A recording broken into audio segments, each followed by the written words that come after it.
روزداری حکم شرع و سنت است، جزو رکن دین برای امت است. 11 ماه غرق بودی در گناه، فرصت است 1 ماه که برگردی به راه.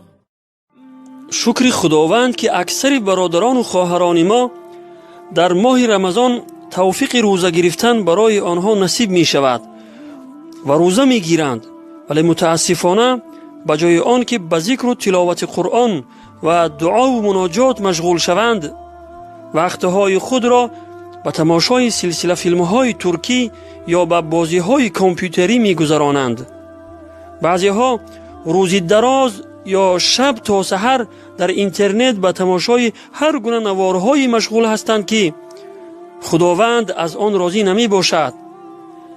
از همه بدترش آن که جوانمردانی که هیچگاه این کرداری ناپسند خود را به خواهران خود نمی پسندند، در بیگا لایف و واتساپ و وایبر با خواهران مردم رابطه های نامشروع می کنند. چنان سخنان فحش و شهوت انگیز می گویند که گویا اصلا اینها مسلمان نیستند. اینها فراموش کرده اند که مسلمانند و روزی در پیشگاه پروردگارشان برای هر عمل ناروای خود جواب می دهند.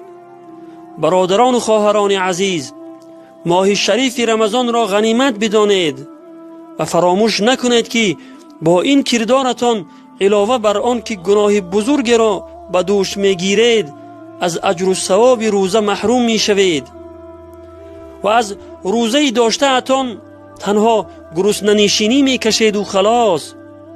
چون که پیامبر خدا صلی الله علیه و سلم فرموده اند: رب صائم لیس له من صیامه الا الجوع و رب قائم لیس له من قیامه الا السحر، رواه الحاکم.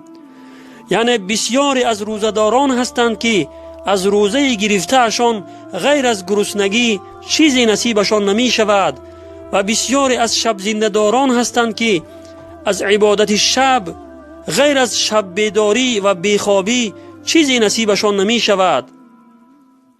برادران و خواهران عزیز، آیا دل شما به خودتان نمی سوزد که در این گرمای تابستان گرسنگی و تشنگی را تحمل می کنید، ولی با این عملهای ناروای خود از اجر و ثواب روزه خود را محروم می کنید؟ این سخن پیامبر خدا صلی الله علیه و سلم را به گوش عبرت بشنوید و به آن عمل نمایید تا از روزه داشته اتان اجر و ثواب بزرگی را نائل گردید و از کردار ناپسندتان پشیمان نشوید. و السلام علی من اتبع الهدى.